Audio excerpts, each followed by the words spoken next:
નમસ્તે વિદ્યાર્થી મિત્રો, ટેટ ટાટ ઓનલાઈન એજ્યુકેશનમાં તમારું સ્વાગત છે. આજે આપણે ટેટ ટાટમાં જે પ્રશ્નો સૌથી વધુ પૂછાય છે એવા અલગ અલગ ટૉપિકો લઈશું. અત્યાર સુધી આપણે ચેપ્ટર વાઇઝ ચાલ્યા હતા. હવે આપણે એક બે લેક્ચર એવા બી લઈશું જેમાંથી સૌથી વધુ પ્રશ્નો આપણને મળી રહેશે.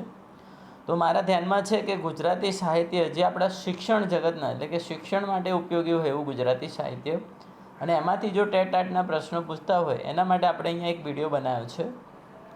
તો ગુજરાત વર્નાક્યુલર સોસાયટી, તમે નામ સાંભળ્યું હશે, જ્યાં આપણે ગુજરાત વિધાનસભા બી કહીએ છીએ. ફરીથી કહું છું, ગુજરાત વર્નાક્યુલર સોસાયટી, જેને આપણે ગુજરાત વિધાનસભા બી કહીએ છીએ, જેમની સ્થાપના, સ્થાપક અને પ્રકાશન આ પરીક્ષામાં સૌથી વધુ પૂછાતું હોય છે. તો જેમની સ્થાપના 1848માં 26 ડિસેમ્બરના રોજ થઈ હતી. ગુજરાત વર્નાક્યુલર સોસાયટી એટલે કે ગુજરાત વિધાનસભાની સ્થાપના 1848 26 ડિસેમ્બરના રોજ થઈ હતી. તેના સ્થાપક હતા ફાબસ સાહેબ. અહીં જે સ્થાપક છે એ ખાસ તમારે યાદ રાખવાના છે. ગુજરાત વર્નાક્યુલર સોસાયટીના સ્થાપક છે ફાબસ સાહેબ. એક પ્રકાશન જે બહાર પાડે છે ગુજરાત વર્નાક્યુલર સોસાયટી, તેમનું નામ છે બુદ્ધિ પ્રકાશ. તો પરીક્ષામાં સૌથી વધુ વાર પૂછાઈ ગયેલું છે કે ગુજરાત વર્નાક્યુલર સોસાયટી દ્વારા અથવા ગુજરાત વિધાનસભા દ્વારા કયું પ્રકાશન બહાર પાડવામાં આવે છે? તો મિત્રો જવાબ આવશે બુદ્ધિ પ્રકાશ. તેમના જે તંત્રી પદ ઉપર દલપતરામ રહી ચૂક્યા છે, આ બી ઘણીવાર પરીક્ષામાં પૂછાઈ શકે છે, યાદ રાખજો. ગુજરાત વિધાનસભાના તંત્રી પદ ઉપર કોણ રહી ચૂક્યા છે? તો દલપતરામ. ત્યાર પછી ગુજરાત સાહિત્ય સભાની વાત કરીએ, જેમની સ્થાપના 1904માં થઈ હતી. તેના સ્થાપક રણજીતરામ વાવાભાઈ મહેતા હતા. તેમના સ્થાપક કોણ હતા? રણજીતરામ વાવાભાઈ મહેતા, એટલે કે રણજીતરામ મહેતા યાદ રાખશો તો પણ ચાલશે. હવે રણજીતરામ સુવર્ણચંદ્રક કોના માટે આપવામાં આવે છે? તો ગુજરાતી સાહિત્ય માટે આપવામાં આવે છે, યાદ રાખજો. રણજીતરામની યાદમાં તે સુવર્ણચંદ્રક જો મળે છે સાહિત્ય માટે, એ ખાસ તમારે યાદ રાખવાનું છે. ગુજરાતી સાહિત્ય પરિષદ, જેમની સ્થાપના 1904માં થઈ હતી, અને તે ખૂબ જ મોસ્ટ ઇમ્પોર્ટન્ટ પ્રશ્ન છે પ્રકાશનનો. તો તેઓ પરબ નામની જે પુસ્તક છે બહાર પાડે છે અથવા પ્રકાશન બહાર પાડે છે, જેમનું નામ છે પરબ, જે ગુજરાતી સાહિત્ય પરિષદ દ્વારા બહાર પાડવામાં આવે છે.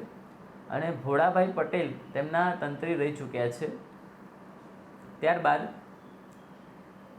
ગુજરાતી સાહિત્ય એકેડમી, જેમની સ્થાપના 1982માં થઈ હતી, જેના સ્થાપક ગુજરાત રાજ્ય સરકાર જ છે. તેનું પ્રકાશન શબ્દસૃષ્ટિ, ગુજરાતી સાહિત્ય એકેડમી દ્વારા જે પ્રકાશન છે શબ્દસૃષ્ટિ, એ બહાર પાડવામાં આવે છે મિત્રો. જેનું આગમન, હવે અહીંયા જે આપણે સાહિત્યની જે લગતા પ્રશ્નો હતા, ચારે ચાર મેં તમને સંસ્થાઓ વિશે વાત કરી દીધી. હવે આપણે કેટલાક જે અગત્યના જે પરીક્ષા માટે છે એવા બી ટૉપિકો અહીંયા લઈ લીધા છે સાથે. તો આગમન વિશે ઘણું બધું પરીક્ષામાં આવતું હોય છે. તો વિશેષથી સામાન્ય તરફ જવું અથવા ઉદાહરણ પરથી નિયમ તરફ જવું, જેને આપણે આગમન તરીકે ઓળખીએ છીએ. તો આવા પ્રશ્નો પરીક્ષામાં ભૂલાઈ જતા હોય છે. ઘણીવાર નિયમમાં તે ઉદાહરણ અને સામાન્ય તે વિશેષ તરફ કરી દઈએ છીએ આપણે. તો આગમન અને નિગમનમાં સૌથી વધુ ભૂલ થાય છે, તો એ યાદ રાખજો. ત્યારબાદ હવે કેટલાક આપણે જે ગુજરાત રાજ્ય દ્વારા જે મંડળો ચાલે છે, જેટલી સંસ્થાઓ છે ગુજરાતની, એ વિશે આપણે ચર્ચા કરીશું. તમે કોઈ પણ પેપર જ્યારે જોશો ત્યારે તમને 100% એમાંથી પ્રશ્ન જોવા મળશે જ. તો પહેલું છે ગુજરાત રાજ્ય પાઠ્યપુસ્તક મંડળ. તો ગુજરાત રાજ્ય પાઠ્યપુસ્તક મંડળ જે ગાંધીનગરમાં આવેલું છે, જેમની સ્થાપના 21 ઓક્ટોબર 1969ના રોજ થઈ હતી. તો સ્થાપના દિવસ ખાસ યાદ રાખજો. અત્યારે ખૂબ સરસ કામ કરી રહ્યું છે પાઠ્યપુસ્તક મંડળ. તમામ જે આપણે ગુજરાત રાજ્યને લગતા તમામ પુસ્તકો છે, જે વિનામૂલ્યે આપણને સરકાર તરફથી મળે છે, તેમનું બધું જ કામ તેઓ કરતા હોય છે. GIET, જેમનું પહેલાં તો પૂરું નામ તમારે ખાસ યાદ રાખવાનું છે, Gujarat institute of education technology. GIET full form બી યાદ રાખવું પડશે. Gujarat institute of education technology, જેમની સ્થાપના 1984માં થઈ હતી, જેમને બીજા નામે વિદ્યાદર્શન તરીકે પણ ઓળખાય છે. રેડિયો અને ટીવીનું પ્રસારણ એમના દ્વારા થતું જોવા મળે છે, એટલા જ અમને નામ આપણે વિદ્યાદર્શન આપ્યું છે. ત્યાર પછી મિત્રો RIMCની વાત કરીએ તો RIMCનું પહેલાં તો પૂરું નામ જાણી લઈએ. તો રાષ્ટ્રીય ઇન્ડિયન મિલિટરી કોલેજ, રાષ્ટ્રીય ઇન્ડિયન મિલિટરી કોલેજ, જે 1922માં દહેરાદૂનમાં તેની સ્થાપના થઈ છે. અને આ જે કોલેજની જે સ્થાપના છે, એડવર્ડ અસ્ટમે ખૂબ જ અગત્યનો ફાળો આપ્યો છે, એ પણ તમારે યાદ રાખવું પડશે. ત્યાર પછી આપણે CBSE, તમે બધા જ જાણો છો, સેન્ટ્રલ બોર્ડ સેકન્ડરી એજ્યુકેશનની વાત કરી રહ્યા છે આપણે. 1952માં એની શરૂઆત થઈ હતી CBSEની, અને 1962માં તેમનું પુનઃગઠન થયું હતું. તો આ ખાસ તમને યાદ હોવું જોઈએ. 1952થી શરૂઆત અને 1962, એટલે 10 વર્ષના જ ગાળામાં એમનું પુનઃગઠન થયું છે. તમે ખૂબ જ મોસ્ટ ઇમ્પોર્ટન્ટ ગાંધીનગર કદાચ ગયા હશો, તમને ખબર છે રાજ્ય પરીક્ષા બોર્ડ, જે મોટાભાગની પરીક્ષાનું કામ કરતી હોય છે, જેની સ્થાપના નવેમ્બર 1966માં થઈ છે. તો રાજ્ય પરીક્ષા બોર્ડ જો તમે ના જોયો તો એકવાર ગાંધીનગર ચોક્કસ મુલાકાત લઈ શકો છો. સ્થાપના દિવસ યાદ રાખજો, 1966 નવેમ્બર છે. GCRTનું નામ તમને ખાસ ખબર હોવી જોઈએ.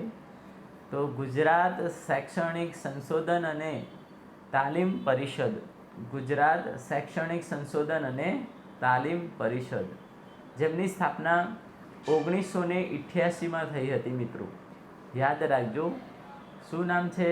GCRT. ત્યાર પછી એમનું નામ SCRT બી તરીકે ઓળખાય છે. શરૂઆતમાં SCRT, ત્યાર પછી GCRT. જ્યારે 1988માં એનું નામ બદલી દેવામાં આવ્યું.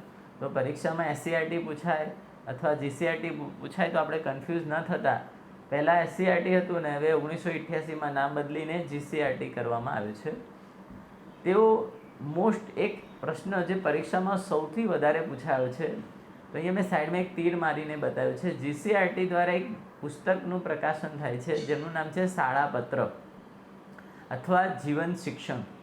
યાદ રાખજો, શાળાપત્ર અથવા જીવન શિક્ષણ જે GCRT દ્વારા પ્રકાશન કરવામાં આવે છે. હવે તમને અહીં SIEનું જો પૂછે તો SIEનું પણ આપણે યાદ રાખવાનું છે. 1962માં એમની સ્થાપના થઈ હતી. ત્યાર પછી આગળ વધીશું NCERT તરફ. અત્યારે સૌથી વધારે NCERT જે ચાલી રહી છે, તો 1 સપ્ટેમ્બર 1961 ન્યૂ દિલ્હીમાં તેની સ્થાપના કરવામાં આવી હતી, જે કેન્દ્ર લેવલે જાણે છે. એટલે અહીંયા અત્યારે NCERT ઓલ ઇન્ડિયામાં લાગુ પાડી દેવામાં આવ્યું છે. NCTE. હવે તમે કદાચ BEd કર્યું હશે તો તમને પહેલો જ પ્રશ્ન થાય, NCT માન્ય છે કે નહીં? તો આ NCT માન્ય છે કે નહીં, એટલે NCTનું કામ જ એ છે BEdને અથવા PTC કોલેજને માન્યતા આપવી. તો 1993માં તેની સ્થાપના થઈ હતી, એ પણ આપણને યાદ હોવું જોઈએ. તો આવા પ્રશ્નો પરીક્ષામાં 100% પૂછાય છે. હવે આગળ વધુ ઇમ્પોર્ટન્ટ પ્રશ્ન વિશે વાત કરીએ. પ્રશ્નપત્રમાં સમાવિષ્ટ ત્રિપરિમાણીય હેતુ. હવે આપણા કોઈ પણ પ્રશ્નપત્ર છે એની જે બ્લુ પ્રિન્ટ હોય તેના મુજબ આપણે ત્રિપરિમાણ એટલે 3 પરિમાણો જે વિચારવાના છે, આપણા હેતુ એ કયા છે એ આપણને ચોક્કસ ખબર હોવી જોઈએ. મિત્રો પહેલું છે જ્ઞાન, બીજું છે સમજ અને ત્રીજું છે કૌશલ્ય. પહેલું છે જ્ઞાન, બીજું છે સમજ અને ત્રીજું છે કૌશલ્ય. તો આ જે ત્રિપરિમાણીય હેતુ છે પ્રશ્નપત્રમાં સમાવિષ્ટ થયેલા હોય છે. હવે જે હું તમને પ્રશ્નો આપી રહ્યો છું બધા જ મોસ્ટ IMP છે, એક પણ પ્રશ્ન વગર કામનો નથી. વ્યાકરણ શીખવાનું ઉત્તમ ઉદાહરણ જો તમને કહે પ્રશ્નમાં, તો તમારે યાદ રાખવાનું છે શિક્ષણ ભીતરનો ખજાનો. આ જવાબ આવશે. વ્યાકરણ શીખવાનું ઉત્તમ ઉદાહરણ, તો તમારે શું યાદ રાખવાનું છે? શિક્ષણ ભીતરનો ખજાનો. યાદ રહેશે ને મિત્રો? આ ખાસ યાદ આપણે રાખવું જ પડશે. ત્યાર પછી અર્થગ્રહણ કૌશલ્યો, જેની અંદર વાંચન અને લેખનનો સમાવેશ થાય છે. અર્થગ્રહણ કૌશલ્યોની અંદર કોનો સમાવેશ થાય છે? વાંચન અને લેખન. તમે આવા બધા પ્રશ્નો કદાચ નોટ ડાઉન નહીં કર્યા હોય તો આવા બધા પ્રશ્નો ખાસ નોટ ડાઉન કરજો. અને જો અભિવ્યક્તિના કૌશલ્યો કે તો કથન અને લેખન. અભિવ્યક્તિના કૌશલ્યો કે તો આપણે શું યાદ રાખવાનું છે? કથન અને લેખન. ત્યાર પછી સંકેત અધિગમ. તો સંકેત અધિગમ કદાચ તમે સાંભળ્યું હશે. પાવલોવ અનુસંધાન સાથે તેઓ જોડાયેલા છે. સંકેત અભિગમ છે કોની સાથે જોડાયેલા છે? તો પાવલોવ અનુસંધાન સાથે જોડાયેલા છે. વ્યક્તિ અભ્યાસ પદ્ધતિ એટલે શું? તો એને આપણે અવલોકન પદ્ધતિ કહીએ છીએ. વ્યક્તિ અભ્યાસ પદ્ધતિ એટલે શું મિત્રો? તો કે અવલોકન પદ્ધતિ. હવે કેળવણી એટલે સત્યની સનાતન ખોજ. આવું કોણ કહેતું હતું? જે મોસ્ટ આઈએમપી લાઈન છે. કેળવણી એટલે સત્યની સનાતન ખોજ. તો મિત્રો તમે આપણે ભારત દેશના રતન કહેવાય રવિન્દ્રનાથ ટાગોર આ વાક્ય બોલતા હતા, અથવા આ વાક્ય એમનું છે. દર્શન શબ્દ ક્યાંથી લેવાયેલ છે? તો હવે તમે પહેલી વાર કદાચ આ પ્રશ્ન જ સાંભળ્યો હશે. દર્શન શબ્દ ક્યાંથી લેવાયો છે? તો તે આરણ્યકમાંથી લેવાયેલો છે. યાદ રાખજો, શેમાંથી? આરણ્યક. હવે સમગ્રથી અંશ તરફ જવું, તો એ કોનો વાદ છે? તો ગેસ્ટાલ્ટવાદીઓનો છે. કોનો છે? ગેસ્ટાલ્ટવાદ. બેન્જામિન બ્લૂમ જ્ઞાનાત્મક હેતુનો સિદ્ધાંત આપ્યો હતો. તમે બધા જ જાણો છો બેન્જામિન બ્લૂમે જ્ઞાનાત્મક હેતુનો શું આપ્યો છે? સિદ્ધાંત આપ્યો છે. હેતુના 3 પ્રકારો તેમને આપ્યા હતા. પહેલું છે જ્ઞાન, બીજું છે ભાવ અને ત્રીજું છે મન. તો આ 3 પ્રકાર કોના દ્વારા આપવામાં આવ્યા છે? બેન્જામિન બ્લૂમ, જે જ્ઞાનના હેતુઓ કહેવાય છે. સાયકોલોજી શબ્દનો પ્રયોગ સૌ પ્રથમ કોણે કર્યો હતો? તો રુડોલ્ફે દ્વારા આ શબ્દનો પ્રયોગ કરવામાં આવ્યો છે. સાયકોલોજી શબ્દનો ઉપયોગ કોના દ્વારા કરવામાં આવ્યો છે? તો કે રુડોલ્ફે દ્વારા થયો છે. ત્યાર પછી મનોવિજ્ઞાન ચેતનનો અનુભવ. આવું કહેનાર કોણ? અથવા મનોવિજ્ઞાન જે ચેતન અનુભવો કીધા છે કોણે કીધા છે? તો વિલિયમ હુન્ટ દ્વારા કહેવામાં આવ્યા છે. CCE. તો CCE જે છે ટેસ્ટ એ ડૉક્ટર રવિન્દ્રભાઈ દવેએ આપેલી છે. આ તમારે ખાસ યાદ રાખવાનું છે. એક મોસ્ટ આઈએમપી પ્રશ્ન ગોતીને અહીંયા આપણે લીધા છે. સ્મૃતિભ્રંશના 4 પ્રકારો જોવા મળે છે. સ્મૃતિભ્રંશના કેટલા પ્રકારો જોવા મળે છે મિત્રો? પરીક્ષામાં પૂછાય તો યાદ રાખજો, 4 પ્રકાર જોવા મળે છે. બાળકોની રાષ્ટ્રીય શિક્ષણ નીતિ 1964માં આવી હતી. યાદ રાખજો, બાળકોની રાષ્ટ્રીય શિક્ષણ નીતિ ક્યારે આવી છે?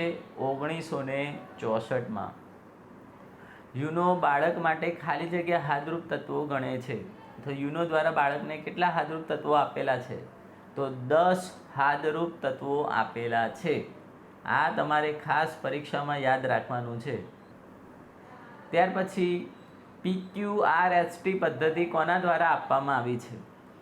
તો થોમસ અને રોબિન્સન દ્વારા આપવામાં આવેલી છે. આવેગોના 10 પ્રકાર કોને આપ્યા? તો આ તો તમે પહેલી વાર જ સાંભળ્યું હશે. આવેગોના 10 પ્રકાર કોને આપ્યા? તો ઇઝાર્ડે આપેલા છે. કોને આપેલા છે? ઇઝાર્ડ. પ્રયોગશાળા પદ્ધતિ કોની દેણ છે? તો ડુ હેલન પાર્કહર્સ્ટ અથવા હેલન પાર્કહર્સ્ટ યાદ રાખશો તો પણ ચાલશે. હેલન પાર્કહર્સ્ટ એ પ્રયોગશાળા પદ્ધતિ વિકસાવી છે. CAT કોના દ્વારા વિકસાવવામાં આવી છે? તો અર્નસ્ટ ક્રિપ્સ દ્વારા વિકસાવવામાં આવી છે. હવે ત્યારે તમને પ્રત્યક્ષ અને પરોક્ષ પદ્ધતિ વિશે પૂછે પરીક્ષામાં, તો પ્રત્યક્ષ ગ્રેડિંગ પદ્ધતિ કોનામાં આપવામાં આવે છે? તો ધોરણ 1 થી 2ના જે બાળકો છે તેમને પ્રત્યક્ષ ગ્રેડિંગ આપવામાં આવે છે. અને પરોક્ષ પદ્ધતિ કોનામાં અપનાવાય છે અથવા પરોક્ષ ગ્રેડિંગ? તો આપણે ધોરણ 3 થી 8 ને આપણે પરોક્ષ પદ્ધતિ દ્વારા શું આપીએ છીએ? ગ્રેડિંગ આપીએ છીએ. તેજસ્વી બાળકની વ્યાખ્યા કોને આપી હતી? તો તમે બધા જ જાણો છો, બુદ્ધિના પિતા ટર્મન તેજસ્વી બાળકની વ્યાખ્યા આપી છે. માણસ દોરો કસોટી કોના દ્વારા આપવામાં આવી છે? તો ગુડ ઇનફ દ્વારા આપવામાં આવી છે. અને ગુજરાતમાં પૂછે તો પ્રેમિલા ફાટક. માણસ દોરો કસોટી. રમતનો મનોરંજનનો સિદ્ધાંત પેટ્રિક દ્વારા આપવામાં આવ્યો છે. રમતનો મનોરંજનનો સિદ્ધાંત કોના દ્વારા રજૂ કરવામાં આવ્યો છે? તો પેટ્રિક દ્વારા રજૂ કરવામાં આવ્યો છે. સીધી પ્રેરણા માટેની કસોટી કઈ? તો આ બી તમારા માટે ખૂબ અગત્યનો પ્રશ્ન છે, કદાચ સાંભળ્યું જ નહીં હોય. તો સીધી પ્રેરણા માટેની કસોટી છે ટાટ, TAT. ત્યાર પછી શૈક્ષણિક મનોવિજ્ઞાનના પિતા કોણ કહેવાય છે? તો શૈક્ષણિક મનોવિજ્ઞાનના પિતાને જેને આપણે હર્બર્ટ તરીકે ઓળખીએ છીએ. હર્બર્ટ છે એ શૈક્ષણિક મનોવિજ્ઞાનના પિતા છે. એચિવમેન્ટ મોટિવેશન કોના દ્વારા આપવામાં આવ્યું છે? તો બ્રુનર દ્વારા આપવામાં આવેલું છે. મૂલ્યાંકન વર્ગીકરણ કોને પદ્ધતિ વિકસાવી? તો બેન્જામિન બ્લૂમ દ્વારા આ પદ્ધતિ વિકસાવવામાં આવી છે. બેન્જામિન બ્લૂમ, યાદ રાખજો. મૂલ્યાંકન શબ્દ આવે એટલે તમારે ખાસ બેન્જામિનને વચ્ચે લાવી દેવાના. અને આજનો લાસ્ટ પ્રશ્ન છે, સાયમન બીને કસોટીનું ગુજરાતીમાં અનુવાદ કોણે કર્યું હતું? ખૂબ જ મોસ્ટ આઈએમપી પ્રશ્ન છે મિત્રો. ફરીથી કહું છું, પરીક્ષામાં બી પૂછાયો છે અને હજી પણ પૂછાઈ શકે એવો છે. સાયમન બીને કસોટીનું ગુજરાતીમાં અનુવાદ કરનાર કોણ હતા? તો તે હતા નંદશંકર અને શુકલ. તેને આપણે નંદશંકર એન શુકલ આખું નામ છે. નંદશંકર તરીકે પણ યાદ રાખશો તો નંદશંકર શુકલ યાદ રાખશો તો પણ ચાલશે. સાયમન બીને કસોટીનું ગુજરાતીમાં અનુવાદ નંદશંકર એન શુકલ દ્વારા કરવામાં આવ્યું હતું. તો આ જે પ્રશ્નો છે મિત્રો, એક શોધીને તમને આપ્યા છે. હજુ પણ નેક્સ્ટ લેક્ચરની અંદર આવા જ પ્રશ્નો હું તમને આપીશ. અને સૌથી મોસ્ટ ઇમ્પોર્ટન્ટ વાત એ છે કે તમને ડાયરેક્ટ મોસ્ટ આઈએમપી પ્રશ્નો અહીંયાથી મળ્યા છે. એટલે તમારે આ બધા જ પ્રશ્નોને તમારી બુકમાં નોટ ડાઉન કરવાના છે અને શાંતિથી આ વિડીયોને જોવાનો છે, તો તમને બધું જ યાદ રહી જશે. તો આપણે નેક્સ્ટ લેક્ચરમાં મળીશું. ત્યાં સુધી આવજો.